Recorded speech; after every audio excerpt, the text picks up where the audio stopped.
This is Dr. Rob Harder with the Nonprofit Leadership Podcast, Making Your World Better. What does it take to be an effective nonprofit leader today? What are the biggest challenges? What are the biggest obstacles? How should nonprofits fundraise in an economy that is constantly changing? All of these reasons combined led me to start this show. And it's my hope that through this series, people can learn not only what it takes to be an effective nonprofit organization, but to hear from effective leaders who are successfully making a positive impact in their communities. We hope you enjoy this show, as together we hear how they are making their world better. The Nonprofit Leadership Podcast is supported by First Republic Bank. With First Republic, everyone gets a personal banker who will sit down and learn about you and your goals. You're then connected with specialists and solutions you may not have considered. Isn't it time you align yourself with a bank that believes in you and your future success? Learn more at firstrepublic.com, member FDIC, equal housing lender. As a leader of a nonprofit, you know firsthand how important it is to have the right technology, tools, and strategies in place to achieve your mission. Well, that's where Heller Consulting comes in. Heller Consulting is a premier consulting firm that specializes in helping nonprofit organizations achieve their goals through effective technology strategy and implementation. Whether you need help with technology roadmaps, CRM strategy, Salesforce, or Microsoft implementations, Team Heller has you covered. With Heller Consulting on your side, you can trust that you'll have the support you need to make the most of your organization's technology resources. Visit teamheller.com/NLP to learn more. Again, that's teamheller.com/NLP to learn more. Do your investments align with your values? Well, now is the time to increase your triple bottom line to better people, profit, and the planet. Amalgamated Investment Services, a division of America's socially responsible bank, has a deep-seated commitment to effecting systemic change through investments. By specializing in triple bottom line impact, they can help navigate the common hurdles experienced by nonprofit organizations and foundations, from creating a sustainable policy statement to avoiding the all-too-prevalent greenwashing. If you'd like to join them in creating a more just and sustainable world, please visit amalgamatedbank.com/nonprofit investing. Securities offered through Infinex Investments Incorporated, member FINRA and SIPC. Amalgamated Investment Services is a trade name of Amalgamated Bank. Infinex and Amalgamated Bank are not affiliated.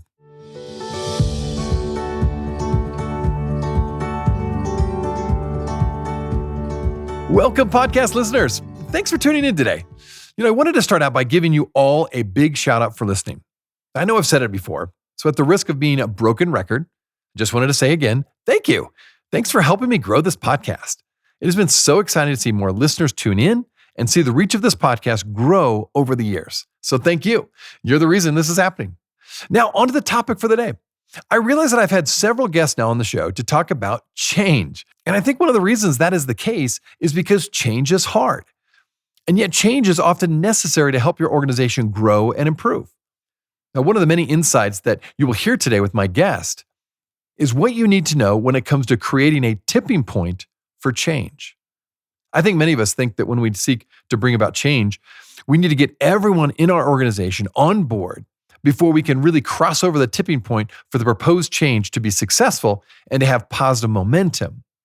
Now, you may be surprised to learn that the research does not agree with that and bear this out. In fact, my guest today will share more about what and how you can create enough momentum to create a tipping point for positive change. My guest is Alex Budak. He is both an author and professor at Berkeley. He has uncovered some really interesting insights when it comes to how you and I can become more effective change makers. Enjoy today's show.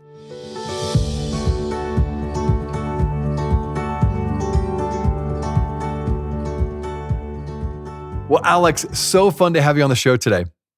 Oh, Rob, I'm delighted to be with you. Thanks for having me. You got it. Well, today we're going to talk about a subject that for many really is a four-letter word, and that's change. Change is hard. And in fact, I found that change is much harder than most leaders think when it comes to implementing change into their own organization. Now, you've done a lot of research on change. You've written a book on change that's research-backed. It's really a guide, if you will, to how to develop the right mindset and leadership skills needed to navigate, shape, and lead change in order to make a positive impact in your organization. So first, we'd start with this question: how does a leader effectively overcome the resistance to change in one's organization? Ooh, change is hard, and a lot of people are scared of change. And so I think where we can start is with the words of Rich Lyons. He's the former dean of the Haas School of Business where I teach. And he says, resistance is rational. Sometimes as change makers, we fall in love with our idea and we think, well, because I believe in this, everyone else should just automatically believe in it as well. But I think it's important to first make that cognitive switch to go, hey, if someone is giving me some resistance at first, that's actually a rational thing to think about. Maybe they've been part of change efforts before and they've seen them come and go, or they've been excited about a change effort that just fell flat. And so instead of expecting everyone to immediately be on board, let's give people some grace and say, hey, resistance is rational. We're grounded in social science here. Perhaps some of your listeners have heard of something called the status quo bias. This is based on research done by Samuelson and Zeckhauser. They're behavioral economists. And basically what they prove is that people tend to overvalue what they already have. The longer we've had something, the more we're inclined to want to keep it the way that it is, even when the alternative is empirically better. And so as leaders, let's first recognize that change can be really hard and that resistance can actually be rational. That is so interesting. That's a really good point. And I love how you have actually described yourself that your passion is helping people from all walks of life to learn how to create more impact in their work, their leadership, and their life. And that's such a noble goal. And I fully resonate with your mission. Now, talk more about where does this come from? Was this something you've had a focus on for a long time? Where did the motivation and passion come from? Well, I think I've always wanted to lead some type of change, but never knew exactly how to go about it. So I was born and raised in the Silicon Valley Bay Area. So, kind of always surrounded by entrepreneurship, but was never inspired by the kind of traditional entrepreneurship of, starting a company, flipping it to Google or Apple. Not that there's anything wrong with that. That's just not what motivated me. But I did want to lead some type of change. And so for graduate school, I went out to Washington, D.C. to study public policy. And I think that within the first week or two, I realized, okay, I'm a little too entrepreneurial to be in this policy program. Met amazing people, but they were kind of thinking about change in the big institutions. There's a place for that. So I took a little bit of time off and spent some time living and volunteering in India. I was in Ahmedabad, India, and I was doing some work with a community group that worked with girls from the local community, used sport as a tool to teach healthy habits and leadership. And that's where that sort of aha moment came for me, where I realized that change doesn't just come from the big institutions like my friends were pursuing, not just the World Bank and the UN, but also from small grassroots organizations like people like Ahmedabad Girls Sports Club. I recognized there in that moment that there's change makers quite literally all around the world. But as I would navigate the windy, chaotic streets back from practices to where I was staying, my mind would just wander. And I'd think about all the barriers getting in the way of people starting good, of people becoming change makers. And that's where that sort of red thread of my life and my career came open to say, hey, there's people like this, there's change makers all around the world from all walks of life. How can we help more of them lead change from where they are? I really like that. And what's interesting, as I read a little bit more about you, I understand you have quite the reputation at the University of California at Berkeley as having this class in particular that became one of the most popular classes on campus. Tell me more about how maybe your experience in India then translated into your teaching, which then led to so many people being inspired with both what you were teaching, but also how you were teaching. Yeah, so there's a couple of steps there. So the experience in India sort of helped me develop my own identity as a social entrepreneur, right? So kind of combining the tools of entrepreneurship with the lens of social impact. And that became who I was. And I launched a social enterprise and ran that for a few years. But I also, as a social entrepreneur, recognized that while that was one amazing way to make change, it's certainly not the only way to make change. And so I started thinking there has to be a more inclusive identity, that not all of us can or should be social entrepreneurs, but that each of us can lead and create change. And so that's where I started gravitating towards this concept of a change maker. So fast forward a few years, I find myself working in a staff role at UC Berkeley's Haas School of Business. And I went in to meet with a mentor of mine. His name's Jay Stowski. He's the one that sort of oversees faculty and curriculum at the school. And so I went to him for advice on a career transition. And I think within a few minutes, he sort of realized that my heart wasn't really in it. And so I'll never forget the words he said. He said, "But Alex, what do you really want to do?" And I said, well, what I really want to do is teach. And then I think imposter syndrome got the best of me, and I started mumbling off all the reasons I couldn't be a teacher. I'm not old enough, don't have experience, blah, blah, blah. But he interrupted me. He said, "Okay, Alex, what do you want to teach?" And in that moment, it just became crystal clear for me. I said, "I want to teach becoming a change maker." And to my shock and delight, he looked at me and said, "Sounds interesting. All right, put together a syllabus, show it to me, and we'll go from there." And so I remember shaking his hands, literally leaping out of my seat, walking out of his office, closing the door, immediately pulling out my phone and Googling how to create a syllabus because I had no idea what I was doing. I'd never taught before. That's awesome. But recognized this was the moment. This was the chance to create this class. And that's the genesis of it. I love hearing that story. Well, and you really are convinced that every one of us can become a change maker. That's really what your book is all about, what's where your life has been about. And it starts with how we can learn to start seizing leadership moments around us. And as you say, every day. So what does it look like practically to seize those leadership moments each day? Well, like we talked about, I teach at a business school, but I think the way we often teach leadership and talk about leadership in companies, organizations, business schools is it's broken. And we tend to tell the story of the single heroic leader. So maybe we tell the story of Steve Jobs pulling the iPhone out of his pocket, talk about Mandela uniting a nation, or Eleanor Roosevelt with the Declaration of Human Rights. And sure, there's a place for this type of heroic leadership. But I think so many of us look at that and go, well, I'm not naturally an extrovert like them. I'm not as brave as them or as courageous as them, as charismatic as them. Does that mean I can't be a leader? But I think, no, absolutely not. I think each and every one of us can be a leader. But I think for too long, we've confused positions of leadership with acts of leadership. And so while leaders might be scarce, there may be only one executive director in your organization. Each and every one of us can practice leadership. And so in the book, I put forward this new concept that I call micro leadership, which simply breaks leadership down into its smallest and most meaningful unit, which is a leadership moment.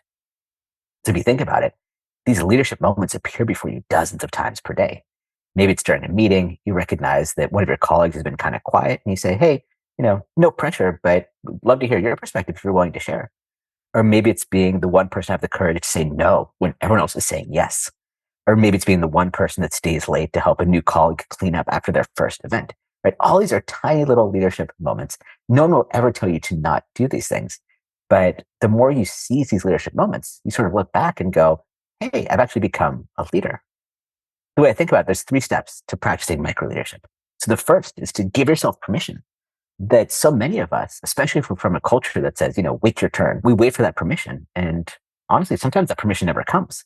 So the first and most brave thing you can do is to step up and believe you can be a leader. It doesn't require a title. It just requires your own permission. So that's step 1, give yourself permission. The second is to go beyond yourself. So I believe leadership is rooted in serving others and helping others.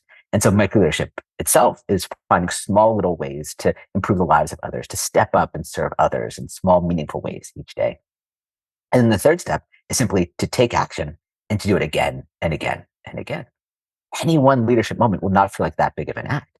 But if you practice micro leadership consistently, you look back after a week, a month, 6 months, and you go, wow, I've actually done a lot of what leadership actually is. And I've become a leader before you even realize it. I really like that concept of micro leadership. Now, as you read this book and did a lot of research along those lines, what was some of your biggest surprises that you uncovered as you were putting this book together?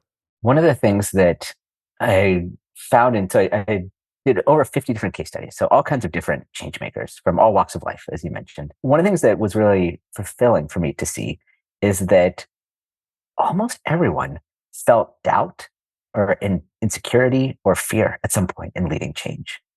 And on one hand, you could say, well, that's too bad. People felt that. But I also found a bit of camaraderie in that. And I think we tend to put these leaders up on a pedestal, these change makers up on a pedestal and say, they're superhuman. But in many ways, my research showed me that they're actually more like us than we may think. And that if we all feel those things, it's less about you not feel fear, but more about can you summon that courage from inside to move forward. In my class, I do an exercise where it's called the Changemaker of the Week. And so each week, a few students will choose a change maker. They could be alive or dead, famous or not. And they have to make the case to the class for why this person is a change maker. They have to use critical thinking and persuasive communication to sort of make these arguments in line with the concepts we teach in the class. And it's so rewarding to me to see the different stories of change makers. And across the board, we have all kinds of amazing stories that we learn about. And we see that, while of course these change makers are creating impact in fields as diverse as medicine or literature or whatever, but we have these common traits. We have these common approaches to leading change. And that actually a lot of us feel that fear in leading change, but we persist in spite of it. That is really interesting. I like that. Well, one of the other things that you mentioned in this book is there's some common traits that all successful change makers have. Could you talk about those key traits? What are those and why they're so important? Yeah, so that's where I start the classes. I teach a lot of business students, but I teach students really from across campus. Started with undergrads, now also teach graduate students and teach executives as well. And so I teach in an inclusive way to meet people where they are. I've also started to study, what are the traits that great changemakers have in common? I developed the first ever longitudinal study of changemakers, see how changemakers develop over time. It's called the Changemaker Index. And by the way, if any of your listeners want to take it for yourself, you can go to changemakerbook.com/index. So you can take this and you'll learn what your greatest strength as a change maker is. And so by going through that data, we can see that change makers fall into three different areas. There's three parts of becoming a terrific change maker. We've got change maker mindset, change maker leadership, and change maker action. So this tool will help you see what your greatest strength is. But you're exactly right that there's common traits across all three that make people a successful change maker. We'll be right back. The Nonprofit Leadership Podcast is supported by First Republic Bank. With First Republic, everyone gets a personal banker who will sit down and learn about you and your goals. You're then connected with specialists and solutions you may not have considered. Isn't it time you align yourself with a bank that believes in you and your future success? Learn more at firstrepublic.com, member FDIC, equal housing lender. As a leader of a nonprofit, you know firsthand how important it is to have the right technology, tools, and strategies in place to achieve your mission. Well, that's where Heller Consulting comes in. Heller Consulting is a premier consulting firm that specializes in helping nonprofit organizations achieve their goals through effective technology strategy and implementation. Whether you need help with technology roadmaps, CRM strategy, Salesforce, or Microsoft implementations, Team Heller has you covered. With Heller Consulting on your side, you can trust that you'll have the support you need to make the most of your organization's technology resources. Visit teamheller.com/NLP to learn more. Again, that's teamheller.com/NLP to learn more. Do your investments align with your values? Well, now is the time to increase your triple bottom line to better people, profit, and the planet. Amalgamated Investment Services, a division of America's socially responsible bank, has a deep-seated commitment to effecting systemic change through investments. By specializing in triple bottom line impact, they can help navigate the common hurdles experienced by nonprofit organizations and foundations, from creating a sustainable policy statement to avoiding the all-too prevalent greenwashing. If you'd like to join them in creating a more just and sustainable world, please visit amalgamatedbank.com/nonprofit investing. Securities offered through Infinex Investments Incorporated, member FINRA and SIPC. Amalgamated Investment Services is a trade name of Amalgamated Bank. Infinex and Amalgamated Bank are not affiliated. Georgia College and State University is Georgia's public liberal arts university. They have a 36-hour Masters of Public Administration program, which is fully online, using innovative techniques to engage students while allowing flexibility for working professionals. The program is fully accredited and earned U.S. News and World Report's Best Graduate Program, ranking in its 2021 edition. There are two 12-hour professional certificates offered alongside the program: Leadership in Nonprofit Management and Election Administration. And if you're out of state, there are no additional costs for out-of-state students. Check out Georgia College and State University today. Well, thanks so much for listening to the podcast.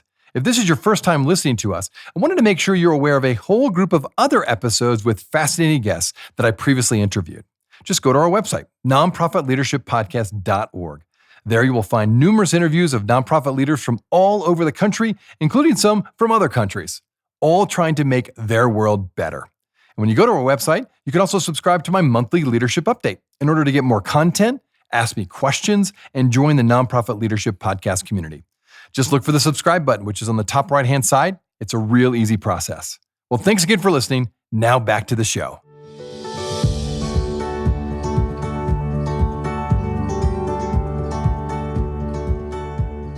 That's fantastic. I do encourage people to check that out. That's wonderful. Now, you mentioned in that there's leaders who become resilient, creative, collaborative, and optimistic. Those are some of the key traits that you feel like are really what you hope all leaders become. Talk about each one of these descriptors. Why are these so important from what you found with your research? Well, let's start with resilience. So I think the way we often talk about resilience, both in sort of the Silicon Valley world and also in the nonprofit world as well, to me, it's kind of broken.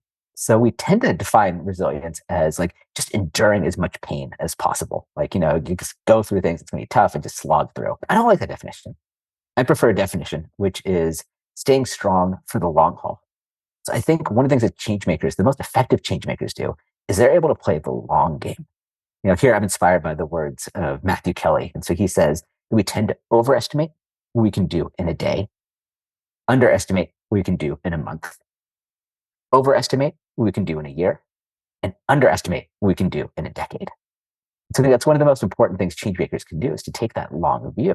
And so any of your listeners who have tried to lead change, you know that it's rocky. There's lots of ups and downs, sometimes even in the same day. But as change makers, we've got to build that resilience, which is not just about putting our head down and enduring pain, but about staying strong for the long haul. I'm starting to bring the resilience to the other traits that you talked about. Here, I think about some wise words that a friend of mine mentioned when he came to be a guest speaker in my class. His name's Sid Espinoza. He's the first ever Latino mayor of Palo Alto, California. And at the time, he was VP of philanthropy at Microsoft. And so a student asked him a question, which was basically, she's passionate about climate change. But she said, it can feel really overwhelming. It can feel like it's such a big problem. Like, how could I ever make a dent in it? Is it even worth me trying? And his answer at first surprised me. And I was worried that maybe he had sort of dashed the hopes of these optimistic and ambitious change makers. But actually, they told me afterwards that it was a really inspiring way of thinking about change. So he said, look, as change makers, it's quite possible that the changes you tried to make will not be solved in your lifetime. If you think about like homelessness, for instance, or water access here, those are big, substantive, systemic challenges. He said, your job is not necessarily to try to solve it by yourself. Let's stop thinking about change as an individual sprint. And instead, let's start seeing it as a relay race. That your job is to pick up the baton from those who have come before you. And in the 1, 5, 10, 15, 20, 40, 50, 60 years, you work on it. Advance the baton as much as you possibly can. And then when the time comes to hand the baton off to the next generation, don't just hand it off to them, but set them up for success, mentor them, support them, nurture them, make sure that they're ready to take the baton and go running with it. And so I think that's an important lens for thinking about change, is to stop thinking about change as this thing I individually do. But as I talk about in the book, change making is a team sport. And so bringing others into the change with you, because I believe you'll do your most important work through and with other people. That's fascinating. I really like that. And obviously it leads into that collaborative aspect of being a good change maker. So prevalent for people to focus on the individual change. Is it because we just desire to make that, maybe it's something coming out of our own need to make a change and feel like our life is important and we're making a difference with our life? Where does that come from, do you think? Yes, I mean, sometimes there's some ego when it comes down to it. But there's also sometimes people just say, look, all I have is this one life. I'm going to do as much good as I can in this one life. And so it can also be rooted in a really good place, which is to try to be of service the most that you possibly can. But here I love the work that's done around a theme called network-based leadership. Julia C., among other colleagues, wrote about this in Stanford Social Innovation Review. And one of the frameworks they talk about is, as a change maker, as a leader of a nonprofit, can you think of yourself as a node, not a hub?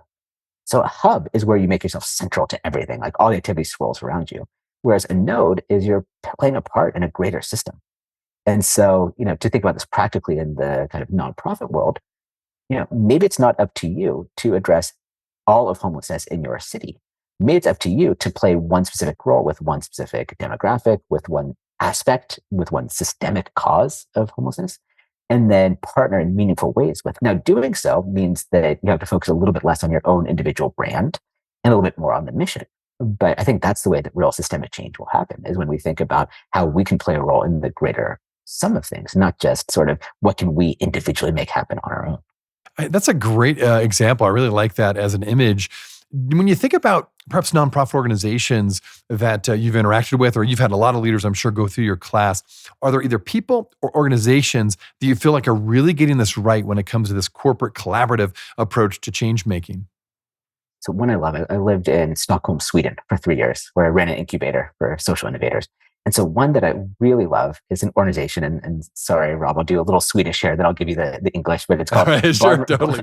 Barnrättsbyrån, which basically means Children's Rights Bureau.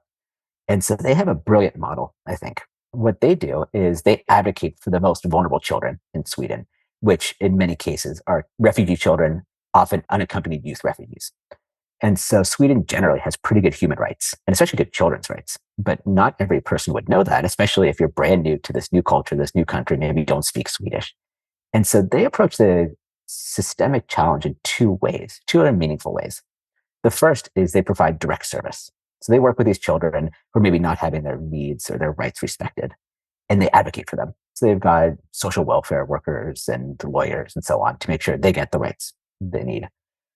But then they also start recognizing patterns. So they start saying, oh, well, it looks like 3 children from this municipality all fell through the cracks in this one way. Now let's take what we've learned in the direct service and now let's advocate for change, policy change, systemic change at the municipal level, at the national level, maybe even at the EU level. And so I really love that way of thinking about their change on 2 different levels, that they're providing a sort of urgent and acute care that's so needed. But they're also thinking about how they can create deeper systemic change. And in doing so, they partner with, of course, the children, with maybe their schools or the doctors, healthcare systems, then also at the really national level also to create that change. Well, Alex, we talked a lot about change and how to become an effective change maker. If one of my listeners is facing several things in an organization that really need changing, what would be the most important first steps to take if you were consulting with them? So we've got to have a bias towards action. I teach something called the Changemaker impact equation. I teach at Berkeley, which has had Nobel Prize winners in mathematics and physics. And I am the last person that should ever be teaching any math in my class. And so I only teach one single equation the whole semester, and it's the impact equation. And so I simply say that your impact as a change maker is equal to your mindset and your leadership, put in parentheses, right? So mindset plus leadership, that multiplied by your action. So it doesn't take a mathematician to know that any number multiplied by 0 is 0, right? So even if you have the mindset, even if you have the leadership, if you never take action, you're never going to have any impact. So we've got to have a bias towards action, but it can feel really scary for folks. It can feel like really overwhelming to think about how am I going to create that change. So I'll share 2 kind of ideas, resources here that I think are helpful. The first comes from terrific work done by Damon Centola at the University of Pennsylvania. He looks at tipping points. And so his research is all about, okay, we often think that in order to create change, we've got to get a ton of people on board.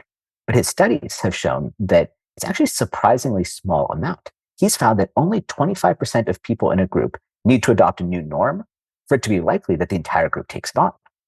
So when I've worked with nonprofit leaders, that's changed the entire way they think about pursuing change. Because it's very easy to think, okay, if I'm going to make this thing happen, I've got to get, it's a team of 50-person staff, I've got to get 48 people on board. But no, actually, Centola teaches us that probably a 50-person staff, get 12, 13 people on board, it's likely that's going to happen. So instead of thinking really big, focus on getting those early champions involved, get them excited about the cause and delegate to them, make them feel part of it, and let them bring others on board as well. Use the power of social science there, the tipping points, to make change feel a little bit more achievable. The second suggestion I'll make is that if you feel scared about taking action, you are not alone. This is something I found in working with thousands of change makers all around the world. And so to address this, I built a tool which is called the Changemaker Canvas. Those of you that may have used like business model canvas, it'll feel very familiar to you, but it's all about how do you lead change and how do you take those crucial but challenging first steps of change. If any of your listeners want to take a look, you can go to changemakerbook.com/canvas and download a copy for yourself. But the idea here is that you do some upfront work where you think through everything from, what's the why behind this change that I'm leading, to, what are some of the root causes leading to this change, to who's an evangelist I might need to get on board, someone who won't be active day to day, but if they could just give us a yes, kind of open some doors for us, could have outsized impact.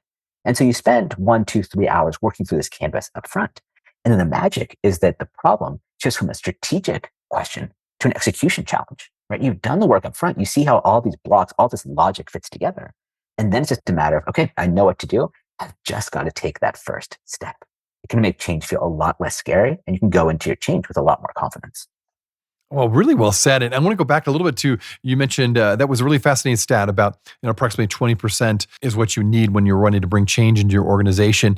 I don't know if this bears it out in the research, but from your experience, is it typically, though, really important that that 20% are the key leaders of the organization, or does it matter? Is as long as you get about 20%, that's the tipping point to get change to happen with the rest of the organization? Could you speak to that one? That's the best part about it. And so, of course, if you can get the CEO, the executive director on board, For that sure. could have outside impact. But the data show, no, it's really just about sort of that groundswell of support. And so it can be very bottom up in that way. So it's much more sort of inclusive than one might think. One of the frameworks that I love that I teach in the book is work done by the organization called Nobel. That's Nobel. And they write about the 3 types of people you meet while leading change. They say, okay, you've got your champions, your fence sitters, and your cynics. And so the champions, they say these are people to get involved early, right? So those are people that maybe they don't have like high level seniority, but they're just really excited about your idea, right? Maybe they're entry level, they're interns, but like get them involved, make them feel part of it. Then there's the fence sitters. And Nobel says we tend to spend too much time on these fence sitters, but ultimately they'll sort of go whichever way the traction is going. If things are going well, they'll probably jump on board. So don't spend too much time with them. Instead, focus on the cynics. They say we should see cynics as disappointed idealists. That actually maybe they want to believe in this cause. They just sort of don't know exactly what's happening quite yet. So listen to them. And that's the experience that I felt myself when I was leading Start Some Good. We had it's a crowdfunding site for social impact. And we were going up against some of the big players in the field. So think Kickstarter, Indiegogo, venture-backed companies, huge technology teams, engineering teams. And we had a team of two. They're great engineers, but they're buddies of mine from undergrad at UCLA, and they're working part-time. And so I get these emails from users, and the amount of passion, let's call it passion, that they would put into complaining about a lack of a feature or a bug on the site would shock me at first. And so my first inclination, of course, was to be defensive, to be like, hey, don't you realize, like, I'm trying to build the site. Like, we only have like 10 hours of tech support per month, per week, per day. Like, how can we compete with them? But instead, I found ways to listen to them. And I sort of shifted my thinking to say, well, how amazing is it that they actually care enough about this feature on this relatively unknown website that they would spend the time writing a 6-paragraph email about a feature or a function that they want? And so I started seeing them less as cynics, but more as people that could be part of the movement with us. So I invited them to beta test a feature when it would come out, to keep them involved in updates. And they often became some of our greatest champions. And so as you're leading change, if we go back to that very first question you asked, Rob, which was a smart one, which is, leading change is hard. Remember that resistance can be rational. And so when you see that resistance, do you just sort of put up your defensive armor and say, oh, I'm going to forget about you, just go around you? Or can you see that as a ways to deeply engage people in the change? And if you can shift some of those cynics into champions, you could have a powerful groundswell of support. That's fascinating. And this may be a little bit formulaic, but in that example that you give, is there a percentage of time that a leader should pour into the cynics and trying to convince them to, accept the change and really work with them? Or should you work more with the initial champions or maybe the fence sitters? Is there kind of a breakdown in terms of percentage of where your time should go to convince those who need to change? It's a great question. I'm not sure that I have the answer to it, other than one approach you can take is to find ways to get your champions to also engage with the cynics. Oh, Because that's nice. I like that. Yeah. there's some really fascinating data. Maybe you've heard of this concept called the humble brag, right? So that's the idea that like you want to brag about yourself, but you couch it in like humility. So it's like, oh, I'm so tired today because it was such a long flight flying first class, but I'm just so tired, right? It's like a way of like bragging about yourself, but in a way that's humble. So what the research finds is that that's the worst thing you can do. The best thing you can do is not brag about yourself, not be humble, but have someone else brag about you. So in other words, when someone else says something nice about you, that's going to have the biggest impact. And so that's perhaps a way you could think about it, is that you find ways to engage your champions to address and work with some of the cynics, because it's more powerful when you hear from someone else that believes in the cause, believes in the mission. And that could be a signal effect that, hey, there's something here. I like that. That's a good example. Well, this podcast is all about leadership, as you know, and I'm wondering, as you look into the future a little bit with all the experience you have with leaders and change makers, could you share a bit about the biggest leadership challenges that nonprofits are facing, and how are you helping them to tackle these challenges? So here's one that I see all the time with nonprofit leaders is, unfortunately, I see so many of them try to coast by on mission and purpose. So I think it's wonderful. A lot of people get into the nonprofit world because they want to have that sense of purpose, that sense of impact. But I find a lot of leaders tend to lean too heavily into that mission and purpose. Sometimes we talk about this in the business world of there's sort of purpose factors and hygiene factors. Purpose is like what motivates you, gets you excited, but hygiene is like making sure that you get paid on time, you get paid fairly, that there's healthcare, like these other things along the way, that you run decent meetings. And I find that oftentimes executive directors may sort of abuse the passion, the purpose in the organization to say, hey, we don't have to be quite as well run because we're so purpose driven. But I think that we're getting to the place in the world now where more and more companies are also becoming purpose driven. That purpose is now table stakes. That's not enough to just coast by on your purpose and your impact. You've got to also take care of your people in a meaningful way. That doesn't mean that your salaries need to be as high as the corporate world. That's fine. But make sure you have those other things in place, that you don't just sort of skimp on HR or good vacation policies or parental leave policies, and you take care of your people, and that you think about being not just an inspirational leader who has impact, but also an impactful manager, someone who takes good care of their people. Something I work a lot with nonprofit executive directors on, and something I think that in general, the nonprofit world would do well to pay more attention to.